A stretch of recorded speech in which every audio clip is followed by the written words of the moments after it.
All right, first and foremost, give all praise to you, how about Shemi Thumb, and give a sincere greeting to the brothers and sisters scattered across the four corners, teaching His word with sincerity and charity. Brother Phoenix, Prince of Power Israelites, short lesson going over the iniquity of the Amorites have not yet been full. And in this lesson, we're gonna kind of get. It's gonna be a short lesson, but we're gonna try to get a glance of some of the attributes of the Most High and some of His foreknowledge and how He's moving these puzzle pieces. And when we can start understanding how He's moving these puzzle pieces and understanding how the Most High operates, getting a more understanding of His grace and mercy and why He's doing certain things, we can start moving more in more humility. All right, because I think Israel moves in a prideful spirit based off of them being the chosen, us being the chosen people, and not necessarily fully understanding why we was chosen. But let's look at Genesis chapter 15 and verse 13 just to jump into this thing. The Amorites iniquities have not yet been fulfilled. Let's go there. Verse 13, and he said unto Abram, know of a surety that thy seed shall be a stranger in a land. Verse 13, and he said unto Abram, know of a surety that thy seed shall be a stranger in a land that is not theirs, and shall serve them, and they shall afflict them for 400 years. And also the nation whom they shall serve will I judge, and afterward they shall come out with great substance. Now, understand that, the nation that they gonna serve, I'm gonna judge that nation. I'm gonna send them to it. They're gonna go to a nation.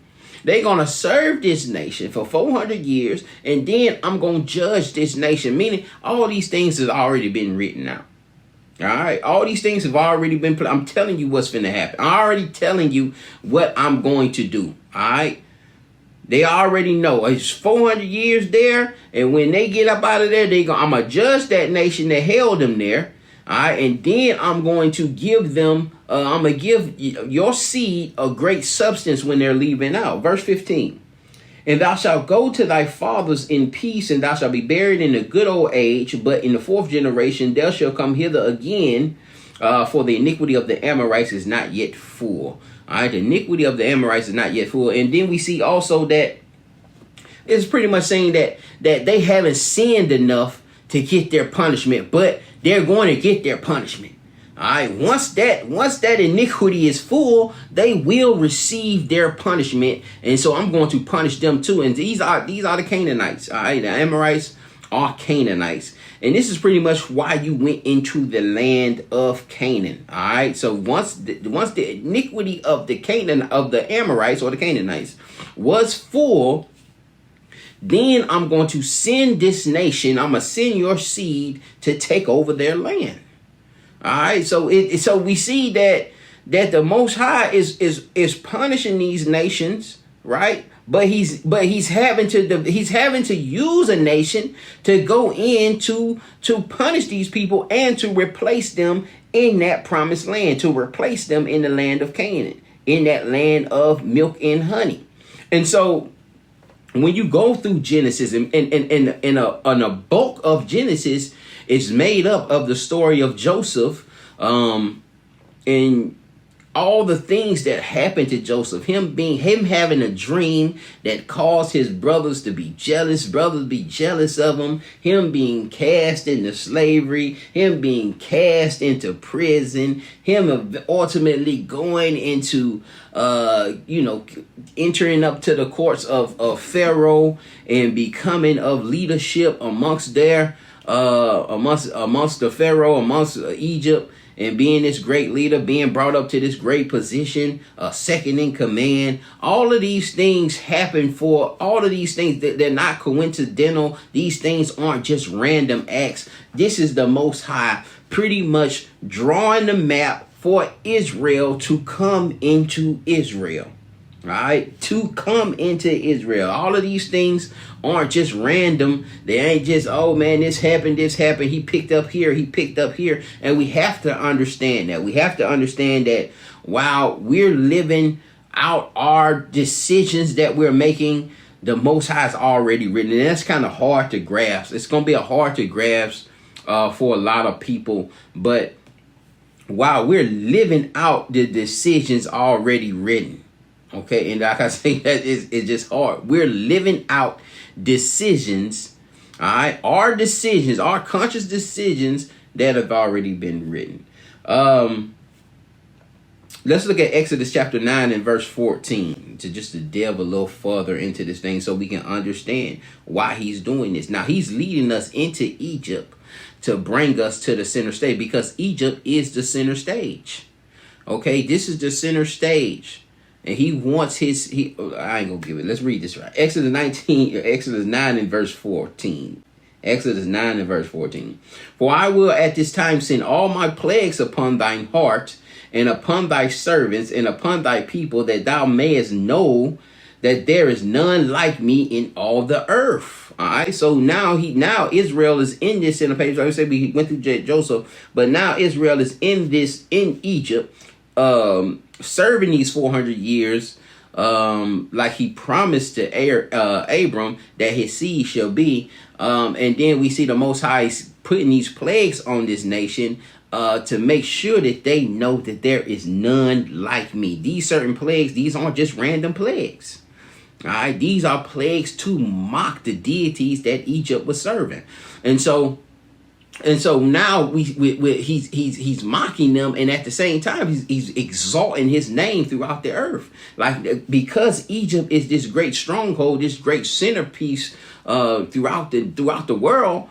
The word of what's happening to them will spread immensely when it's happening directly to, just like somebody who conquers America. All right, somebody who conquers America, and they do that with this great God, with this great deity. That name of that deity will spread throughout the earth. Everybody will tremble. Everybody will tremble if the Nation of Islam flew a banner of some new deity, and then they say that this deity brings these certain plagues, brings devastating plagues on America, like a COVID, like an extreme COVID, and ends up crippling America, and they go untouched, man. Every nation will come to these folks, and every nation will fear this deity, man. That word will spread throughout the world. Man, you see them deities doing those NOI people will messing with, man. Did you see how they crippled America and brung down that great nation? And fear and trembling will go out and understand that there's no other deity. And this is what's happening. This is what the Most High is doing here in the text, what he's doing with Egypt. Verse 15, for now I will stretch out my hand that I might smite thee and thy people with pestilence, and that thou shalt be cut off from the earth. And in very deed for this cause have I raised thee up, for to show in thee my power. He said, for this very cause I raised thee up. I'm the one who raised you up. I raised you up to be this great superpower, Egypt. I raised you up for this cause. Just for this. And see, that's what I'm saying. Everything's for a purpose. I raised Egypt up to be this great place just so I can tear it down. I raised America up for this great place just so I can tear it down, so that these people will see this great nation fall and know that I am the Lord, that know that I am Yahweh, and there is none like me. I've risen you up for this. I've risen you up for this moment. All right. And that my name may be declared throughout all the earth. All right. That my name shall be declared throughout all the earth, man. And if you go through like the book of Ezekiel, and I may make this a longer class, and they will know that I am God. That is a phrase we hear throughout the text over and over and over again. And they will know that I am God. They will know that I am the Lord. There is none like me. I think that phrase is in Ezekiel over 70 times. Just Ezekiel alone. And they will know that I am God. And this usually comes after destruction. This usually comes after judgment. This usually comes after salvation, after being grasped, Israel being brought out from the midst of a certain people, man. And also Israel being punished and being judged for their iniquities. All right, but we see here that, Egypt is being judged, and the end of the story. We came out with great substance, and the Most High's name was declared throughout the earth. We even seen in that wilderness where the Midianites and a couple other nations, they kind of got together and they was like, man, listen, you heard what happened over there, and they tried to get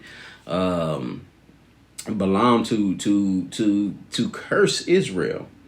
All right, let's look at Exodus chapter 10 and verse 2. It says, and that thou mayest tell in the ears of thy sons and thy sons' sons what things I have wrought in Egypt, and my signs which I have done among them, that ye may know that I am the Lord, that you may know that I am Yahweh, that you will know that I am the one true God. All right. And this is throughout the earth. This knowledge of knowing that he is the one true God is not just for Israel. This is for everybody. Every knee shall bow. Every tongue shall confess. This is for everybody to know throughout this earth that there is only one true God. And we see that the Amorites, the iniquity of the Amorites, before there was a law of Moses, there was an iniquity of the Amorites that had to be full. Them sacrificing their children, them doing these idolatrous acts, and giving a child over to the fire of Moloch. These things were against the will of the Most High and caused them to be judged and caused them to be replaced with another nation to go into their land. Let's look at Psalms 105. This is very interesting here. Psalms 105 verse 25. We're going to see that, the Most High, even not only did he bring us and navigate Israel, all right, just pretty much just started a nation and then navigated this nation into Egypt. And not only that, made Egypt hate the people. Let's look at Psalms 105 verse 25. He turned their heart to hate his people, to deal subtly with his servants. He sent Moses his servant and Aaron whom he had chosen. They showed his signs among them and wonders in the land of Ham. He sent darkness and made it dark, and they rebelled and they rebelled not against his word. He turned their waters into blood and slew their fish. The land brought forth frogs in abundance and in chambers. And that's just going into those places again that we were talking about that mocked those other deities. But what we really want is he turned their heart to hate the people, to hate his people. He made the Egyptians' heart to hate his people. See, a lot of times we're harboring hatred for certain individuals, for certain nationalities that we shouldn't be harboring hatred for, because all these things are under the control of the Most High. And the Most High, everything belongs to the Most High. Everything belongs to him. I actually should have had that in here. Matter of fact, hold on one second. I think it's Daniel chapter 4. Yeah, Daniel 4 in verse 17.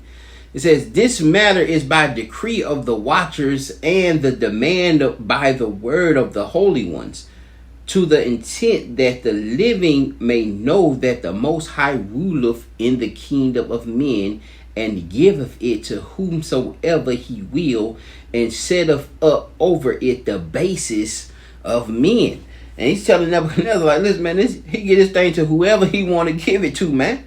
He get this thing to whoever he want to give it to, whenever he want to give it to, and he'll give it to the basis of men. This is why he's talking about Israel. I've chosen you not because you was the most in number, but because you were the fewest. In that Deuteronomy 7:8.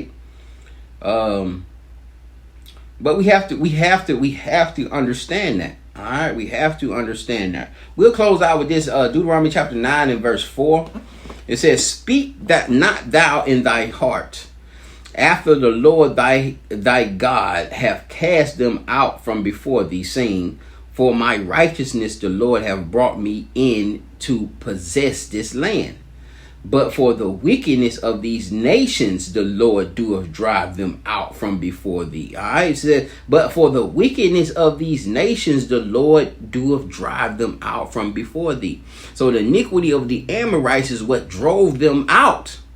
This is why the Most High drove out the Canaanites and gave that land unto Israel. All right, and all of these things were written from the foundation of the earth.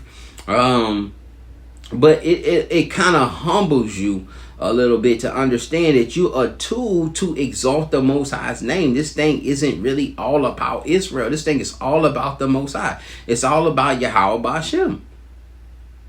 We got to take ourselves. We are tools. We are vessels that he used to place judgment and to show the rest of these. Like, we've been scattered across these four corners so that we can be gathered in front of these people.